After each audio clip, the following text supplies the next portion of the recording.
C'est sur cette magnifique image de la Stream Team Paro Info que nous sommes de retour pour ce troisième match de la soirée avec mon cher Solbo, le plus bel homme de haut du corps, avec des pantalons qui ne suivent pas l'habillement.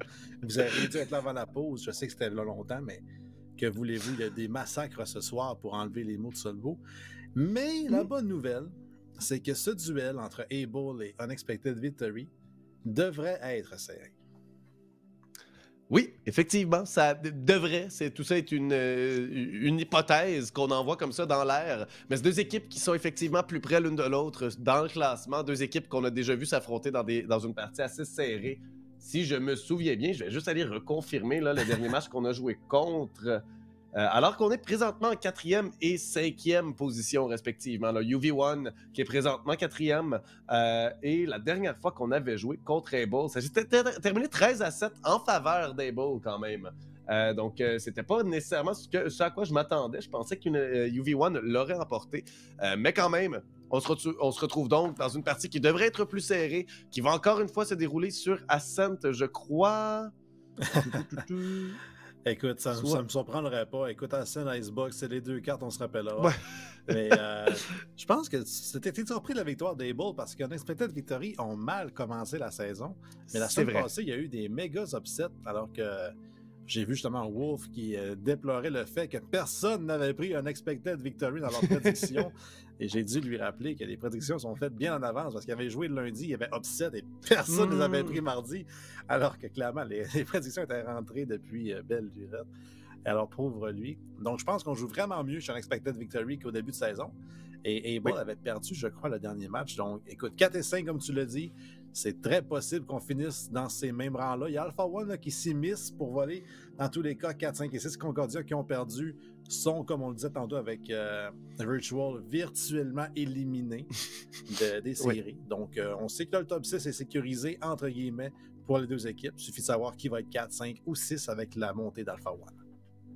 Voilà, exactement. C'est vraiment ce peloton-là qui devrait changer. Et le peloton 1, 2, 3 aussi qui va bouger. Mais il y aura probablement très peu d'overlap entre ces deux pelotons-là de trois équipes. Alors que Miracle, Ducky et The Grid sont tellement en avance en termes de points que c'est pratiquement impossible, je crois, qu'on se fasse rejoindre. Là, à moins de perdre tous nos matchs. Et c'est très, très peu probable également qu'on perde pour ces trois équipes-là tous nos matchs qui restent dans la saison. À moins d'un accident majeur chez plusieurs des joueurs. Donc, vraiment, c'est quelque chose qui va... on a une idée déjà des 6 équipes qui sont qualifiées. Maintenant, c'est l'ordre et donc le seeding. Et donc, contre qui est-ce qu'on va commencer? On se bat pour ça présentement, il n'y a pas de doute. Alors qu'on se retrouve sur Ascent, comme on l'a mentionné, Able qui va commencer à la défense, donc du côté avantagé. D'ailleurs, c'est l'équipe qui a commencé à la défense qui l'a remporté dans les 2 dernières parties auxquelles on a eu droit. D'ailleurs, 12-2 et 12-3 respectivement, ces 2 parties-là, des victoires pour Alpha One et Ducky qui ont finalement brisé leur malédiction. Alors que tranquillement, nos joueurs sont en train de rejoindre leur côté respectif. On devrait se diriger vers la sélection des agents d'ici quelques instants. Alors que Ascent, pour une 3e fois, ben, on en parle, je veux dire, c'est la carte qu'on a vu le plus. À peu près la moitié des maps, je pense, ont été sur Ascent à date dans la saison. Donc... c'est pas une carte que les gens ne connaissent pas, c'est une carte qui est un peu une carte confortable pour tout le monde. Un peu la Dust 2 de Counter-Strike, là. Une espèce de carte qui est en plus très semblable à Dust 2 selon sa construction, mais qui est simplement plutôt simple, qui a un gameplay que tout le monde est à l'aise, et c'est peut-être une de celles qui est les plus équitables attaquant-défenseur aussi. Donc je pense que c'est une autre des raisons pourquoi on est plus à l'aise là-dessus, c'est qu'on n'a jamais l'impression d'être complètement surclassé, même quand c'est pas si serré que ça, parce qu'on sait que l'autre côté est possible également. Oui, comme tu l'as dit, c'est aussi le fait que c'est une map qui est arrivée dans la première. C'est la première qu'on a réajoutée à la sortie du jeu. Il y a eu les 3 maps originales et Ascent. Donc, ça fait plus ou moins 2 ans qu'elle roule aussi. Et comme j'ai parlé avec Caller dans le chat tantôt, souvent les équipes ne jouent pas les nouvelles cartes. On n'aime pas vraiment le changement quand on a une équipe qui ne joue pas souvent. On a joué Ascent longtemps, on la connaît. Plutôt que d'aller apprendre une map comme Pearl ou Fracture, peu que ce soit, on se dit on va jouer sur la map qu'on est confortable.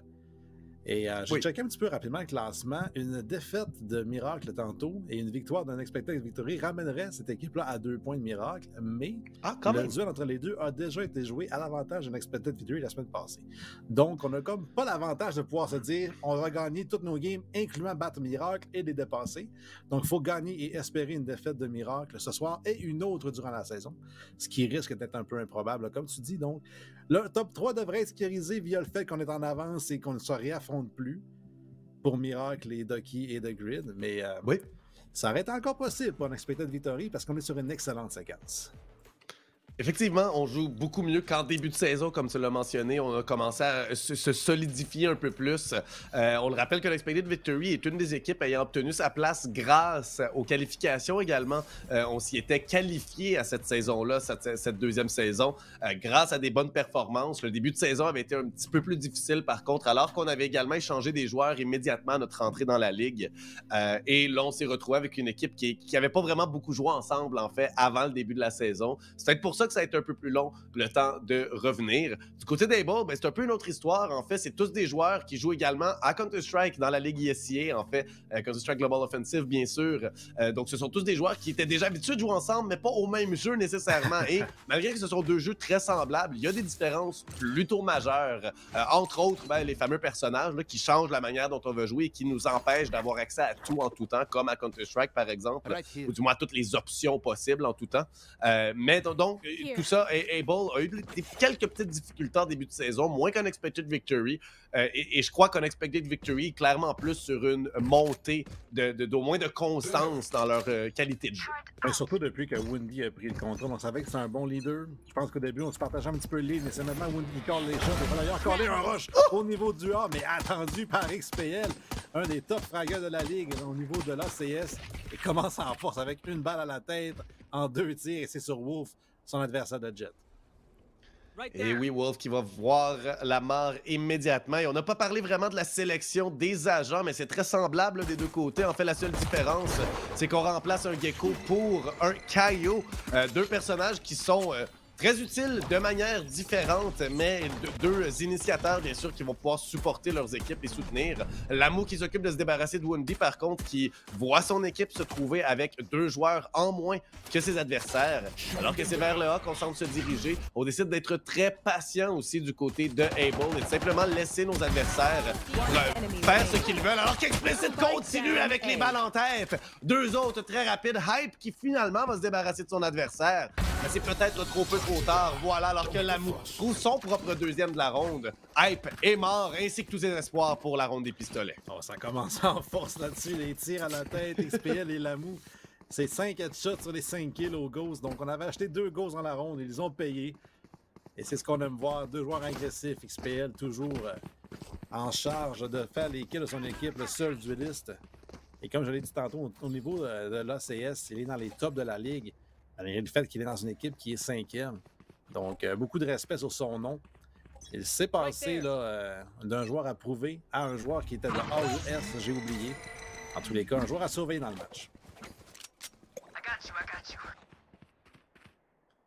Et oui, alors qu'on continue dans cette deuxième ronde ici, ronde bien sûr qui sera une ronde d'économie pour nos joueurs à l'attaque présentement. C'est Hype qui va se faire prendre en premier par une belle balle à la tête. Explicit qui renforce son score encore une autre fois. Et un troisième, pourquoi pas, déjà 6 frags. Il fait exactement comme Jordan avait fait lors de la première partie. Et il va pas être capable de trouver le 4e, Phalanx, qui s'appelle maintenant Phalanx B4, probablement l'hommage du meilleur joueur de la ligue, Fan B4.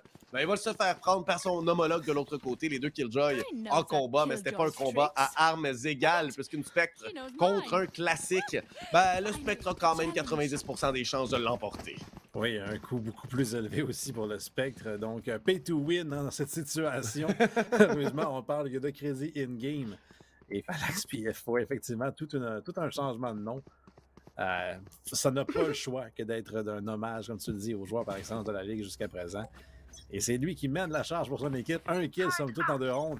Et c'est maintenant le temps de faire mal. Explicite, lui, avec les couteaux immédiatement sortis. Va lever la tête. De Page va manquer de coup par contre pour Woundy. Mais il a le temps de sortir son classique. Woundy totalement aveuglé. Et enfin, Woundy, mais Emenzen et June font un massacre de l'autre côté avec le push au niveau du A-main. Ou plutôt du B-main. Wolf est laissé seul contre 4. Maintenant, contre 3, on a trouvé le premier kill. Un deuxième sur Emenzen. Son dash n'arrivera pas à temps parce que Aftermath était dans le dos. Il est extrêmement lourd. Chez Aftermath, on aurait pu se retrouver d'une seule balle. Heureusement, June est avec lui. On aurait pu trader rapidement, mais c'est drôle qu'on a zéro laissé le temps de s'installer chez les joueurs de UV1. On a poussé agressivement XPL, 8 kills déjà en 3 rondes. Ouais. 8 kills en 3 rounds. Les kunai qui ont été appelés immédiatement là, au début de la ronde pour pousser dans le mid du côté des tuiles vers le B main. Très bien effectué de sa part. Les flashs de ses collègues qui viennent l'aider également. D'ailleurs, c'était la ronde Bonnie, donc de faire un jeu hyper agressif comme ça pour profiter, en fait, pour simplement surprendre l'équipe adverse qui aura des meilleures armes que nous. Je crois que c'était très, très bien joué. Et justement, ça va payer énormément ce jeu-là dans le mid où on va chercher 2 frags rapides du côté d'Explicit.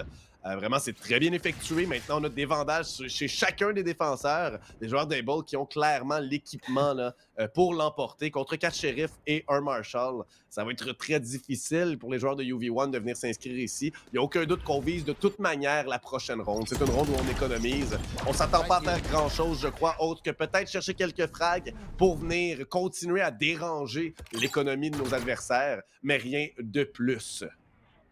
Quand même, 4, même 5, 7 d'armure chez les joueurs de UV1. Par contre, on va trouver immédiatement.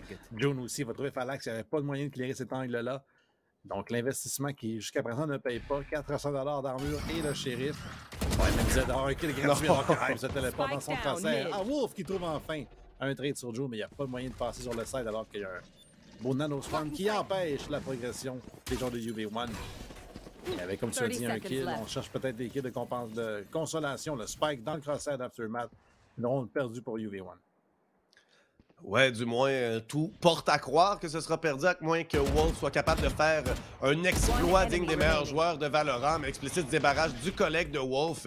Woundy est mort, une balle dans sa tête, c'est tout ce qu'il avait besoin. Wolf en tue un, peut-être un deuxième. Non, voilà, MNZ va répondre très rapidement. Et un 4-0 bien effectué pour les joueurs d'Able qui continuent leur lignée, leur série de 4 victoires. Et là, on aura finalement droit à une première ronde à armes égales de chacun des deux côtés. Une ronde armée avec un up sur Explicit qui jusqu'à présent a une excellente partie et très très chaud définitivement. Là, il sortait probablement d'un warm-up qui a été très très très utile, ça, il n'y a pas de doute.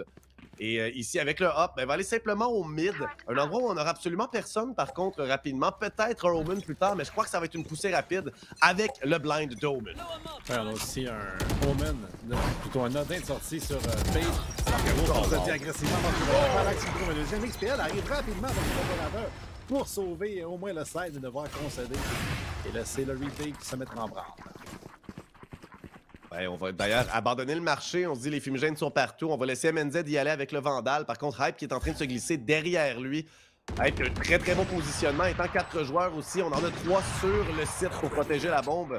Et un dans le flanc comme ça à la Maro, c'est très bien effectué. Aftermath commence à envoyer les fumigènes, mais ça va également envoyer le signal à Hype, qui va se glisser derrière MNZ, peut envoyer l'appel que son joueur est là. Par contre, on ne le trouve pas, on perd un de ses coéquipiers, mais on est en dessous d'eux. Et Hype, qui vient complètement détruire la reprise de cette belle téléportation. Woundy, qui va simplement se débarrasser d'Explicit, le off qui ne pouvait pas être si efficace que ça contre tout le monde. 4-1, finalement, on s'inscrit au tableau des scores. Et oui, la prise rapide, comme tu le mentionnais, on est allé pour le B. XPL était au mid, malheureusement pour lui. Il est arrivé quand même, là, somme toute, rapidement pour trouver un trade.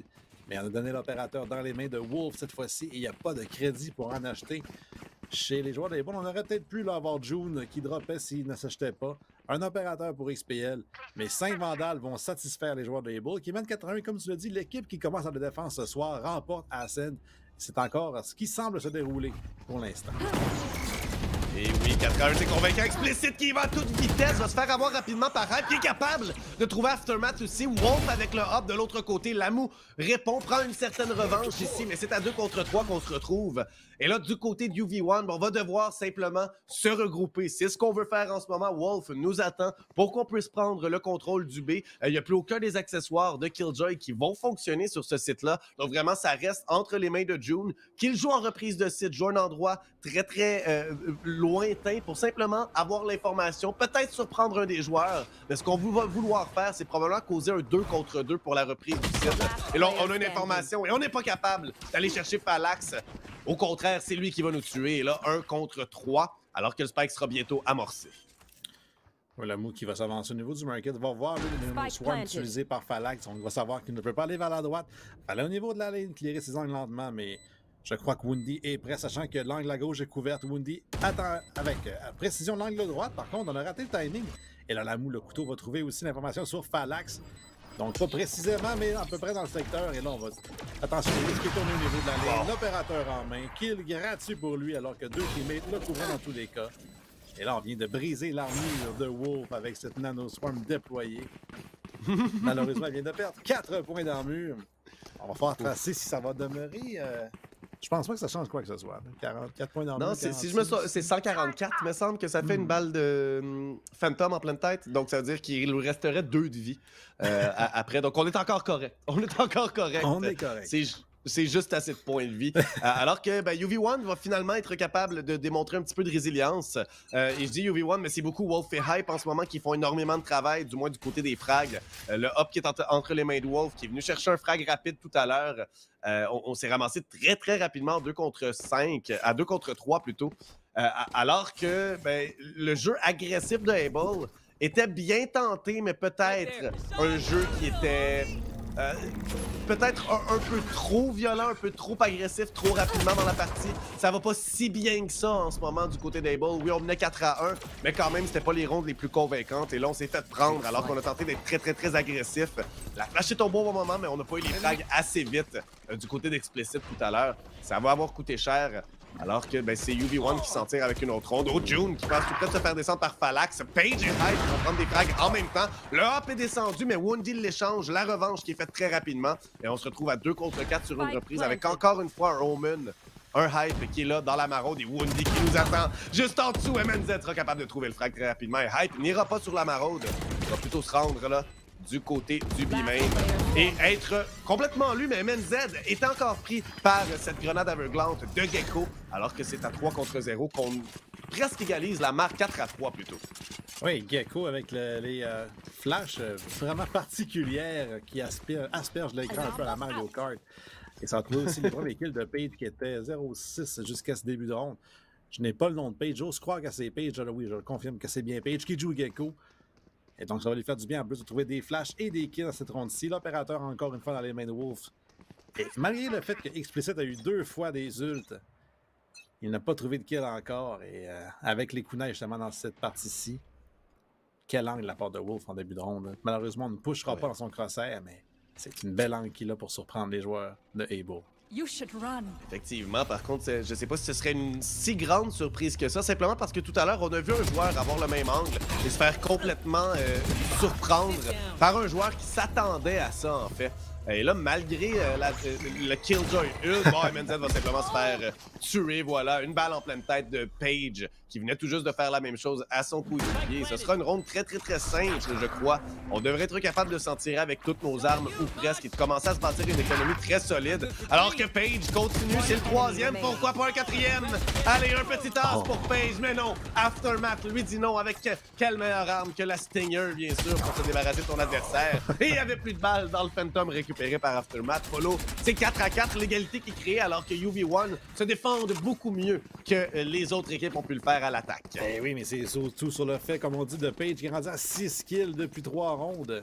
Lui qui avait mal commencé. C'est difficile, comme on a dit tantôt, quand ton pire fragueur ou quand ton meilleur fragueur serait le pire de l'autre équipe, On avait cette situation-là avec les joueurs de Alpha One. On n'avait personne, plutôt d'Alpha One, de UV1 qui n'était pas du tout au niveau des balls. Et maintenant, on est vraiment rendu équilibré. Wolf qui tient presque la tête avec XPL. Il a rattrapé son adversaire de Jet. Et là, c'est Hop contre Hop qui se dessine au niveau du 4 XPL avec le push agressif. Est-ce qu'on va être prêt? On n'a pas l'air prêt pour l'instant. Heureusement, il se montre qu'il va le couvrir. Et un tir au travers qui va trouver Page. XPL qui recommence à massacrer. Et oui, un bon timing, tout simplement. La fumigène qui tombe, on se dit, bon, dans 2 secondes, je tire. Eux vont pas tirer à travers cette fumigène. Ils devraient pas tirer, en fait. Et ils vont décider, lui, de le faire, de simplement rester dans l'angle. Il sait qu'il a le bon angle pour quelqu'un qui sort. Et là, c'est MNZ qui en rajoute de l'autre côté. June qui se débarrasse de Phalanx, qui voulait passer au B-main. Et c'est la débandade complète pour UV1 qui se retrouve en 2 contre 5. Encore 65 secondes au cadran. C'est beaucoup de temps qu'on leur donne, mais quand même, il y aura énormément d'angles à regarder et beaucoup de feux croisés très bien installés présentement du côté des défenseurs. Mettons celui-ci entre Aftermath et MNZ qui attendent Woundy, pauvre lui, qui va s'avancer lentement mais sûrement entre les deux.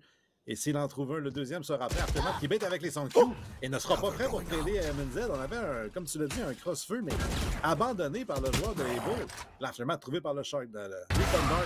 Oh! On va trouver un pic sur Jules et soudainement le set qui s'effondre. On a le spike en plus dans le dos de Woundy. Et Able en train de lancer une ronde qu'on avait sécurisé à 5 contre 2. Effectivement, et ce feu croisé-là qu'on avait au mid était le plus important à soutenir et on l'a abandonné, comme tu as dit. Une balle qui n'aurait pas dû être ratée par Wolf. Il avait l'avantage sur Aftermath avec le hop. Et là, c'est Woundy qui doit tout faire.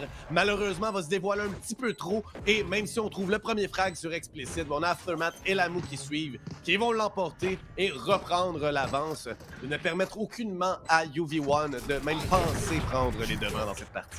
Et pour UV1, ça a été vraiment une drôle de ronde. On a eu beaucoup de succès à courir ensemble au B, trouver des trades. Et là, on s'est un peu séparés sur la map. On avait la prise du mid, on avait la prise du B-main en même temps. On est morts un par un. Je suis pas trop sûr d'avoir compris qu'est-ce qui s'est passé. Peut-être un changement de rythme qu'on s'est dit là, de la part de Woundy. Elle a peut-être surprendre les joueurs de Able. Wow, beaucoup trop de A en ce moment. Alpha 1, UV1, Able. C'est les équipes de 3, 4, 5. En fait, de 4, 5, 6 dans ma tête se mélangent. Mais les joueurs des Bulls bien prêts pour ce changement de pace calé par Woundy. Et on va retourner à ce qui semble être un B-take là, tous ensemble au niveau de UV1. Explicit va chercher exactement le même angle que tout à l'heure. Le hop, le ult de June qui va trouver beaucoup de gens, beaucoup de dégâts effectués, dont un frag sur Page. Très utile ce frag-là. Alors qu'on a abandonné le site B au complet. Explicit reçoit une balle en pleine tête. Heureusement pour lui, c'est à travers le mur. Et Aftermath vient se débarrasser du joueur qui tentait de tuer son coéquipier. Wow! Qui avait le couteau en main. Il se débarrasse de June. Se débarrasse de MNZ. Avec 30 de vie, décide d'être greedy. Peut-être une petite surcharge si Woundy est encore seul. Contre 3, sera-t-il capable cette fois-ci? J'en ai bien peur que non. Alors qu'il va se faire prendre tout simplement sur le coin du mur. Lui qui... peut-être garder un angle un petit peu trop agressif. Oui, on se devait d'aller chercher un duel rapidement, mais on fait face à 3 joueurs. C'est une situation excessivement complexe et il ne sera pas capable de résoudre ce casse-tête qu'il avait à faire. 6-4 pour Able qui commence tranquillement à se rétablir leur jeu en fait, alors qu'on n'a pas gagné. C'était les 2 premières rondes qu'on gagnait sur des rondes armées également, Polo. Des rondes où que les 2 équipes ont tout leur argent parce que les 4 premières, c'était tout le temps des rondes où il y avait une différence. Parfois, par contre, comme la 3e, on l'a remporté en désavantage d'armes, alors que c'est la ronde Bonnie habituellement. Mais quand même, je tenais à le souligner que les 4 premières rondes armées des 2 côtés, ce sont UV1 qui l'ont emporté. Fait intéressant, alors qu'on va avoir des rondes armées jusqu'à la fin de la demi normalement. Et là, le gros spray de la part de June avec là, justement des armes les plus importantes dans ce projet des rondes armées. Et là, Wish est sous pression. Sa position qui est connue, MNZ, va trouver le kill sur Wolf. Par contre, son teammate totalement pris par le Hulk de Gecko. Et là, est-ce que quelqu'un va venir trouver June? Pour l'instant, non. C'est un massacre. Les joueurs des Bulls qui remportent tous les duels. Et Hype seul au niveau du mid. Son Hulk qui est pourtant connu. On est habitué en plus. Il est trouvé par l'utilité de MNZ. Il a trouvé sa tête, par contre, en échange. 1 contre 3 maintenant. Pour le joueur de Omen, par contre, dans le crosshair d'XPL qui l'attend, le crosshair, plutôt le barrel, plutôt, français-anglais, qui a été montré. La position d'Hype qui est maintenant très connue par tout le monde chez Able. Maintenant, il est du côté du marché, va tenter de faire beaucoup de bruit. Une belle téléportation qui l'empêche de se faire tirer. Par contre, quelques balles à travers le mur. C'est finalement Aftermath, une pression énorme qu'on avait sur les épaules du côté de Hype. Un jeu pratiquement impossible, 1v4. Il est devenu un 1v3 après le premier frag, mais c'est tout le temps là que ça devient difficile. Lorsqu'on trouve un frag, notre position est connue et on peut s'adapter en conséquence. Alors que le spike avait été perdu d'ailleurs sur le site, c'était vraiment pas une chose facile pour Hype que d'aller l'emporter, celle-ci. On va tenter le tout pour le tout, mais ça ne va pas réussir. Et on se retrouve à la dernière ronde de cette demi qui est remportée officiellement par Able, eux qui ont dépassé là, les 7 rondes, enfin en ont 7. Et on va se retrouver contre 3 Phantoms, une Guardian plutôt qu'un Hop par contre les joueurs de UV1 qui sont légèrement désavantagés du côté des armes. Guardian et Kunai d'ailleurs dans les mains de Wolf pour l'instant. Donc pour le long range, ça peut aussi l'aider. Oui. Prise de mid là, pour la première fois et c'est vraiment une partie en 2 temps. Donc 4 rondes pour Able, 4 rondes pour UV1 et potentiellement une 4e pour Able alors qu'on entend la rotation dans le crosshair de Menzel. Une flash pour pousser vers de la smoke, mais il y en a une autre qu'on n'avait pas vue. Et Hype est en sécurité pour l'instant alors qu'il y a beaucoup de monde au niveau du mid et au niveau du 4. Aftermath avec la suppression n'est pas prêt. Va éviter la flash finalement. Non, on va la manger au niveau du visage. Explicit est laissé seul pour l'instant au niveau du Heaven. Les 2 teammates qui arrivent rapidement vont être smokés au niveau du Garden. Explicit a aperçu Wolf passer devant lui. Va rater sa chance. Le spike planté par Gecko.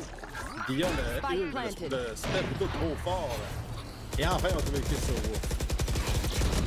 Et quand même, voilà la reprise du site qui se fait très très bien et qui va complètement à l'avantage de Able. Le shorty qui rate parce que Gecko peut se débarrasser de la personne qui désamorce. Oui, il l'a fait, mais June était là et est arrivé juste dans le dos au bon moment.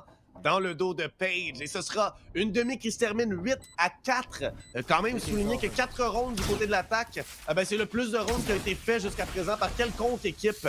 Même par les équipes qui ont gagné précédemment parce qu'ils n'ont pas joué 4 rondes, tout simplement. Bien vu. C'est extrêmement bien vu. Et on va aller avec une petite pause pour laisser le temps aux joueurs de UV1 de penser à cette nouvelle défense qui s'en vient. On se revoit dans quelques instants.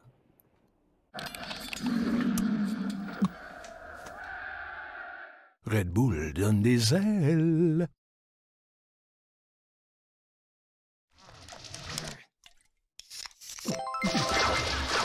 Red Bull donne des ailes.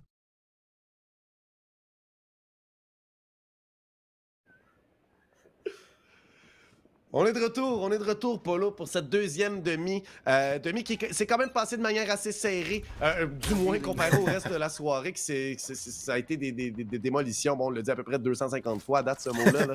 Là. Mais quand même, c'était le cas. Et on semble y aller pour le split A, une technique qui va souvent être très utile. Par contre, on va se lancer directement dans tous les accessoires, toutes les habiletés de la Killjoy adverse. Mais Falax meurt tellement vite que ça va pas changer grand-chose. Explicit a eu le premier frag. MNZ se débarrasse du flanc qui arrivait du côté là, de la catwalk. Il va lui-même initier un petit flanc. Lamou qui tue Wolf aussi. Et avec seulement 2 joueurs en vie pour la reprise du site. Bon, c'est des pistolets, c'est possible, mais les petites têtes vont rentrer du côté d'Explicit. Lui qui continue le bon travail qu'il avait effectué. Il est présentement 16 frags. Et Wundy ne va jamais s'attendre à MNZ qui arrivait 2e joueur dans son dos, juste encore plus dans le dos que son adversaire, alors qu'on y va avec le BM aussi. Teabag ainsi que tirer des balles dans la tête du corps mort. Quand même, un peu de respect, s'il vous plaît. Et je pensais qu'à l'âge que les joueurs de Able avaient, on avait terminé ça depuis des années, mais apparemment, peu importe l'âge qu'on a, on décide de teabag lorsqu'on mène. Et Able sont venus pour jouer là, un petit peu... on savait qu'ils étaient 5e, un petit peu négligés. Il y avait beaucoup de gens qui avaient vu UV1 monter en force. Et Able qui sont là pour leur rappeler qu'ils sont des gens expérimentés et tout aussi capables, alors que les 2 équipes vont pusher chacun de leur côté. On a un centre abandonné pour l'instant. Falax qui entend tout le monde. Ça nous fait qu'il va depuis le push au niveau du Garden détruit ici. Et la porte qui va se refermer devant le crosshair de Hype qui va devoir entendre ses teammates au niveau du flank. Et Wolf va trouver Aftermath. Le 4 contre 4 qui se dessine. 3 joueurs qui arrivent du spawn de l'attaque. Et là, Hype est laissé seul. On va en trouver un en même temps qu'il va tomber. On se retrouve en 3 contre 3. Par contre, on a l'avantage d'amour. Excellent d'art de la part de June qui se débarrasse de Page. Wolf va être capable d'éviter le 2e. Mais on est à 2 contre 4 et 2 contre 3 plutôt. Et on a 100% l'idée de où les joueurs adverses sont, et ça des deux côtés, j'ai l'impression. On dit qu'il va quand même y aller pour de la précision un peu plus, envoyer son dard. Est-ce que ça va fonctionner? Non. Alors qu'Explicit se débarrasse de Wolf et on va pousser le Woundy. C'est June qui se débarrasse de son homologue. Un beau frag en pleine tête avec l'assistance de ses deux collègues au final, Jet et Kaio, qui auront l'aide sur celle-ci. 10-4, ronde bonnie, mais les joueurs d'Able qui débutent cette deuxième demi comme on avait débuté et terminé la première demi. Oui, 6 rondes de suite si on combine avec la dernière demi, comme tu en parles, menée par XPL, qui a commencé en force et qui recommence en force. Ouais. A eu quelques rondes où ce que ça a mal été pour lui, c'était les 4 rondes entre autres où UV1 ont repris du galon. Mais depuis qu'on a gagné les 6 dernières, c'est en grande partie grâce à XPL et MNZ. 17-14. Et je sais que beaucoup de gens le prennent dans leur équipe de Fantasy Tim Hortons, et avec raison, parce qu'il performe encore une fois très bien ce soir. Et comme je te dis, ronde bonus, donc on va tenter de capitaliser encore plus. Peut-être un jeu agressif avec Jet, c'est facile pour lui. Mais pour l'instant, là, au niveau du mid, et on attend. Ouais, surtout que là, on est du côté de l'attaque. Ça va quand même être une question plus difficile à répondre, là. Parce que à la défensive, au moins, on a l'avantage positionnel lorsqu'on est en ronde de sauvegarde. On peut peut-être utiliser des armes de très près, mais avoir des angles très restreints. Et ça nous aide, ça va nous donner l'avantage, même si on a des moins bonnes armes. On peut jouer un peu plus avec ça. Mais du côté de l'attaque, on est pris à devoir un peu prendre ces longues lignes-là qui seront désavantageuses pour nous. À part Falax qui a un judge, et ça, on s'en doute pas. Je crois pas qu'on l'a attendu, à moins qu'il ait lâché quelques balles à travers tout à l'heure. Oh, on va le voir, et là, il va pousser tout simplement, essayer de surprendre le sauvant qui était sur le drone. Ce sera trop tard, alors qu'il va se faire descendre par Aftermath. Et bon qui répondent. C'était le premier frag. Wolf va se débarrasser de June. Un frag qui vient rapidement. Explicit peut tout de même tuer Hype. 2 contre 3, mais on en a un sur le site. Et Aftermath, avec la Spectre, avait un bon angle. Woundy va être capable de faire la revanche très rapidement. Explicit a très peu de vie. Une balle dans sa tête va mettre fin à sa vie, justement. 10-5. On s'inscrit plus rapidement que tout à l'heure au tableau des scores chez UV1. Mais on fait tomber 3 armes, malheureusement pour eux. Ça va être très difficile de racheter. Hype déjà sur la Guardian. Un Bulldog pour Falax. Et voilà, c'est la position difficile dans laquelle on s'est mis. Page avec l'achat complet, assurément, mais on a le désavantage des armes immédiatement dans la perdu 3. Et c'est un achat complet et avec des armures de tête de surcroît. Donc, Falax aura beaucoup de travail à faire s'il veut trouver des kills. Potentiellement une rafale avec le right-click là, qui devrait être nécessaire. Et là, il y a un duel 2v2 qui se dessine potentiellement ici. Wolf qui va bouger agressivement avec l'aide de Gecko. Il n'y a personne de blind. Par contre, le premier kill et presque un deuxième alors qu'on a reculé chez XPL. C'est très bien effectué. Ça semblait être la fin de sa vie, mais la deuxième flash qui a suivi est venue le sauver. En plus de pouvoir là, lui permettre de revenir derrière après avoir pris son frag. Explicit qui fait Wolf plutôt, qui fait le travail qu'il avait à faire avec cette offensive-là très rapide. C'est le genre de jeu qu'on est habitué de voir également sur des Jets avec ce fameux dash pour pouvoir revenir. Et s'il l'a utilisé pour se repositionner dans une autre position très agressive, mais ça fonctionne bien. Et là, on tente de se recacher sur le site. On va jouer très, très, très patiemment alors qu'on a l'avantage numérique. Oui, bon, qui vont retenter les eaux au niveau du B, mené par XPL qui est extrêmement bas. Va réussir à passer par contre sous le crossaire de Page. Là, l'information qui est prise en plus par le drone. Finalement, Page a trouvé le kill sur XPL. Presque au bout de sa vie, il se fait spammer dans la smoke. Par contre, c'est dangereux. Wolf aussi à moitié de vie. Aftermath trouve un kill sur Wolf. Contré de Page, mais Wolf à son tour. Mais Page, une fois de plus, malgré le fait qu'il est seul contre 3 sur le site, trouve 2 kills. Deux frags très, très importants. L'amo qui va attendre le spike sur son dos. C'est très bien que son adversaire est là, l'attend. Il vient tout juste d'envoyer son wingman. Et là, boum! Page en pleine tête pour le 4e de sa ronde. Et c'est 10-6, les joueurs de UV1 qui résistent malgré l'achat qui avait été plutôt difficile. Et là, avec 3 joueurs en vie, on commence à se donner une petite chance du niveau économique. Et on va faire face à une ronde d'économie, justement, du côté de Able. Donc, une ronde à l'attaque qui va être plus complexe. Ça devrait aller du côté des joueurs de UV1, un 17 ici, alors qu'on se rapproche tranquillement pas vite. Falax qui installe tous ses accessoires ici du côté de l'arbre.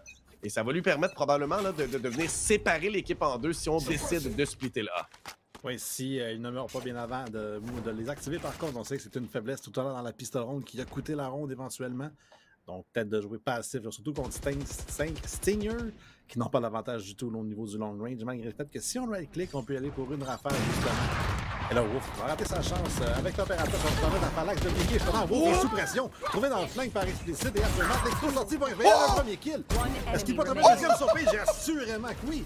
Et là, Woody se demande qu'est-ce qui s'est passé. Son équipe s'est effondrée. L'opérateur dans les mains, en plus d'XPL, qui choisit des kunai pour le style.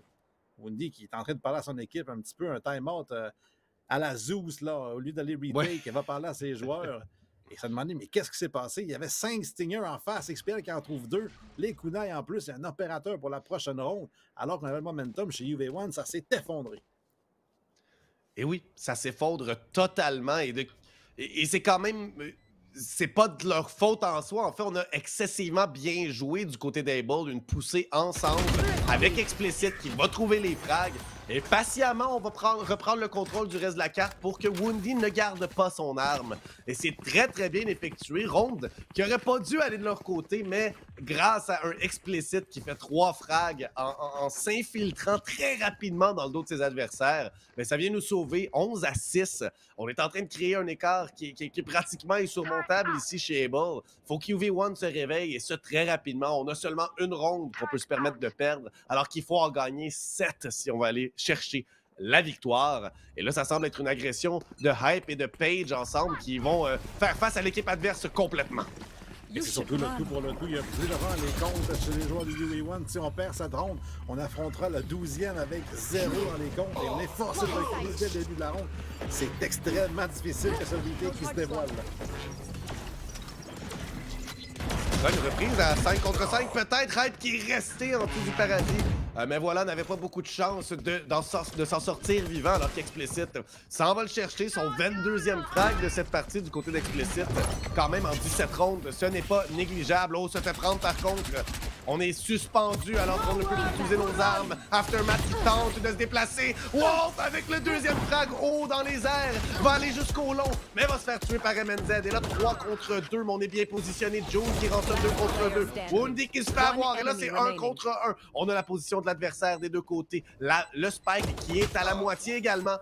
Et là, Phalanx qui tente de faire des feintes. June qui se doit simplement de jouer avec le côté, entend les balles de son adversaire. Ça veut dire qu'on ne garde pas et on l'emporte. June avec son 3e frag. Able qui se donne 6 points de match. Quelle force de l'expérience. Tu l'as dit, June, il avait la game, la ronde dans ses mains, n'avait qu'à Jiggle Peak, il a forcé les tirs. Et lorsque Phalanx tire, il sait qu'il n'est pas sur le spike. C'est beaucoup trop facile pour lui. Et en plus, ça time parfaitement sur le repeat. Alors que Phalanx allait pour taper, n'avait pas son arme en main, obtient le kill gratuit. Et comme tu l'as dit, 6 points de match. Et comme je le mentionnais, il n'y a plus d'argent dans les coffres. On est avec un juge, avec un spec, même 2 juges et un gardien. Ouais. Et l'armure est tellement réduite. Aïe, aïe, aïe, on s'est mis vraiment dans un trou. Et c'est l'attaque rapide au niveau du B. Il y a 3 jours pour la défense. Donc, la première ligne, il est trouvé immédiatement par XPL. Un gros first blow qui ouvre le site. Woundy seul sur le site. Aftermath qui se téléporte derrière lui. Woundy qui va le trouver. C'est une distraction pour XPL. Mais le spec gagne le duel. Et rapide de Menzel. Et le site qui est tombé. Le spike qui est planté. Alors que June, lui, va entendre absolument tout ce qui se passe. Phalanx s'est infiltré sur le site rapidement. Par contre, Hype se débarrasse de June là-bas. MNZ va être très bas en vie, mais Aftermath vient l'aider. Et là, c'est le 2 contre 1. Un des joueurs qui est très, très bas en vie. Et c'est Aftermath qui vient terminer la partie 13-6. Une autre partie qui aurait été finalement loin d'être serrée. On se croirait au début qu'on avait le droit à quelque chose, qu'il allait avoir plus d'adversité. Mais finalement, Able s'en tire avec une excellente victoire. Et ça va leur permettre de commencer tranquillement à remonter dans le classement. Eux qui étaient sous UV1, si je ne m'abuse, ils devraient être capables de les dépasser maintenant. Une excellente partie. Oui, voilà. On va encore être à quelques points de UV1, malheureusement, mais c'est une excellente partie ici de la part des joueurs d'Able qui viennent remontrer pourquoi ils sont si bons et qu'ils font partie de la Ligue. Et surtout qu'ils prennent aussi 3 matchs, là. Je me fais parler excusez-moi, les gens, ça part dans le lobby. Je suis pas capable de me concentrer. Surtout, c'est 3 points de plus qu'on va reprendre sur Alpha One qui avait gagné aussi. Oui. Donc, il y avait 1 point d'écart entre les deux avant ce soir. Alpha One qui ont gagné. Able qui reprennent leur 5e rang. Comme ça dit, ils sont à 1 point maintenant de UV1. Rien n'est joué pour le 4-5-6. Et là, Wolf là-dessus qui m'avait chialé qu'on n'avait pas pris UV1. J'ai pris UV1 et j'ai perdu. Wolf, je suis déçu. Je suis amèrement déçu. Oui. J'étais en contention pour rattraper Kunai et maintenant, ça s'effondre comme le site OB la dernière ronde. Je suis sans mots. Et vraiment, une autre game pas très serrée sur Ascend. Un autre 36. Ça s'avance. Là, mais sûrement, il y a plus de serré, mais c'est encore une game one-sided, on va dire. Able ont perdu 4 rondes en milieu de la première demi, mais depuis ce temps-là, ça a été... on a surfé sur la vague de XPL. Sans aucun doute, tu l'as dit, une vague qu'XPL avait générée. C'est comme les tsunamis, ils font un tremblement de terre quelque part au fond de l'eau pour que ça se passe. Mais ça, c'était explicite. Et le reste de l'équipe, c'était le tsunami qui a simplement submergé complètement UV1.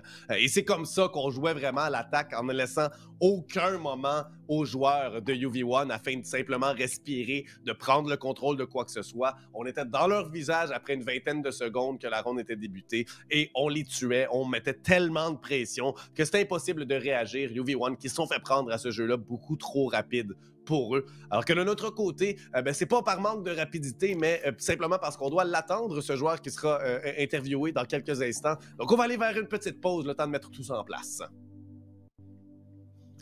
Nous sommes donc de retour avec le logo d'Able qu'on va interviewer aujourd'hui. Non, bien sûr, c'est le tsunami, le tremblement de terre qui a causé un tsunami ici explicite avec ses 24 frags, je crois qu'on a terminé la partie. Une excellente performance de ta part pour diriger ton équipe. Tout d'abord, bravo, XPL, là, de cette belle performance. Ici, on est dans une situation où vous êtes encore sous UV1 dans le classement, mais vous vous rapprochez d'eux autres. Est-ce que ça fait justement du bien à l'équipe peut-être d'être allé chercher cette victoire-là contre l'équipe qui est juste au-dessus de vous? Ouais, ça fait du bien. On veut se rapprocher le plus du top 4 dans le fond. On veut être soit finir 4 ou 5, pas 6, ça c'est sûr. Okay. Donc on veut s'éviter d'avoir à jouer contre la meilleure équipe lors des playoffs. En gros, c'est ce que j'entends. 100%, ouais. OK, ça c'est clair. On a vu aussi dans Tier List l'autre fois là, que tu as monté beaucoup de Tier List. Je pense que tu étais dans les C, joueurs approuvés au début parce qu'on l'avait jamais vraiment vu sur Valo. Je pense que tu as mis S la dernière fois. Est-ce que tu es satisfait de ton nouveau classement? Je sais pas si c'était A ou S. On m'a mis A. Ça a l'allure. Ouais, ça a l'allure. Je veux dire, jouer à 2 jeux, c'est quand même compliqué, là, mais là, je focus plus Valorant, fait que ça devrait monter récemment, bientôt. Là. Ça va le faire. En plus, tu as gagné la semaine passée la carte, la carte Immortal de la Fantasy Team. Tu t'étais pris comme joueur, évidemment. Ouais, c'est choix facile, ça. Est-ce que tu encourages les joueurs à te prendre, parce que tu as quand même des grosses performances toute l'année, est-ce qu'on devrait toujours te prendre dans notre équipe de Fantasy Team Morton? Non, pas du tout. Ça arrive une fois de temps en temps, des performances comme ça. C'est noté. Ouais. Excellent. J'ai juste gardé mon jus là, pour UV1, là, vu qu'il y avait Wolf et Phalax. Là. Phalax, c'est vraiment un bon joueur de rank, là, mais quand ça tombe dans le compétitif, c'est un peu facile, je trouve. Là. Je pense qu'il y avait une discussion, justement, dans le Discord l'autre fois. Est-ce que c'était facile aujourd'hui, votre game? Ouais, pas mal facile, ouais. Ben, dans le fond, Wolf, c'est facile. Quand sur Jet, on va toujours s'attendre à des pics ou des baits. Fait qu'on sait un peu comment jouer contre Wolf. Vu qu'on le prend souvent dans les tournois, on est un peu habitué contre lui. Fait que on sait comment il joue. Fait que si jamais il y a un match-up pour les playoffs, parce que ça peut arriver, dans le loser bracket ou dans le winner bracket, il y a 2-3 potentiellement, ça se pourrait qu'on les croise dans les playoffs qui vont être déroulés vendredi dans 2 semaines, si je ne me trompe pas, en début de mai. Ouais. Donc, c'est un rendez-vous. 7 best of 1. C'est ça qu'il faut. Best of 3, mais ça se pourrait que vous les croisiez dans le bracket éventuellement. Donc, je pense que tu penses que vous avez la solution contre eux, malgré le fait qu'ils sont supérieurs au classement. Non, mais on est 2-0 déjà contre eux autres. Là. Ça va juste faire 3-0. Ouais. Bon, ben, ça fait du sens. J'adore la rigidité aussi avec laquelle tu dis, la confiance qui est en train de nous démontrer ici contre UV1. Puis effectivement, c'est quand même comique, justement, vous êtes 2-0 contre eux, mais ils sont au-dessus de vous dans le classement. Donc au final, c'est que vous avez leur numéro à eux, mais les autres équipes semblent être un peu plus difficiles pour vous. Fait que, comment ça se passe, justement, dans votre quand vous parlez, quand vous êtes en discussion, tout ça, tu dis, là, on a beaucoup... vous savez comment Wolf joue, comment ça se passe contre UV1, mais est-ce que vous avez une préparation aussi contre les autres équipes? Est-ce qu'il y a quoi que ce soit que vous travaillez pour justement être capable d'aller gagner d'autres matchs que contre UV1? Ben, Ducky et Grid, c'est plus dur, puis qu'on n'est pas vraiment habitué de jouer avec eux autres ou contre eux autres. Dans le fond, c'est pas des gars qu'on croise vraiment, je te dirais. Puis Miracle, ben, c'est juste des très bons joueurs, là, CS ou Valorant, c'est les gars-là, ils savent tirer. Fait que je veux dire, on joue notre game, puis on essaie de faire du mieux qu'on peut, puis il arrivera ce qui arrivera. Là. Excellent. Puis là-dessus, ben, as-tu un shout-out que tu voudrais faire à quelqu'un, à quelque chose, à une organisation, à un mur? We are able, yes we are. On t'amène. Let's go! Hey, c'est tellement wholesome ce soir, les shout-outs. C'est mon teammate parce qu'il a fait une belle game, mon coéquipier est venu réparer mon ordi, 1000 parce qu'il nous paye des jerseys mais pas des caméras. C'est full plaisant. Là-dessus, moi, j'avais pas d'autres questions. Pour toi, XPL, Polo, as-tu quelque chose? Non plus. Parfait, ben merci beaucoup XPL, félicitations encore, bon repos, repos bien mérité là après une partie où tes épaules ont été dûment chargées de tous tes collègues. Ouais, je vais me faire masser par ma blonde, là, ça va être correct. En écoutant la voix. Génial. Ouais, merci à vous autres. Bonne soirée. Bonne soirée, merci. Puis là-dessus, Polo, c'est la même chose qu'à l'habitude, n'est-ce pas? On se retrouve pour une petite pause avant le match final et probablement le clou du spectacle de la soirée, c'est-à-dire The Grid contre Miracle, première équipe contre troisième équipe de Grid qui n'ont eu qu'une seule défaite à date, et c'est contre Doki au début de la saison. Depuis, sont invaincus. Donc quand même un gros match qui s'en vient là, dans nos écrans dans une dizaine de minutes environ.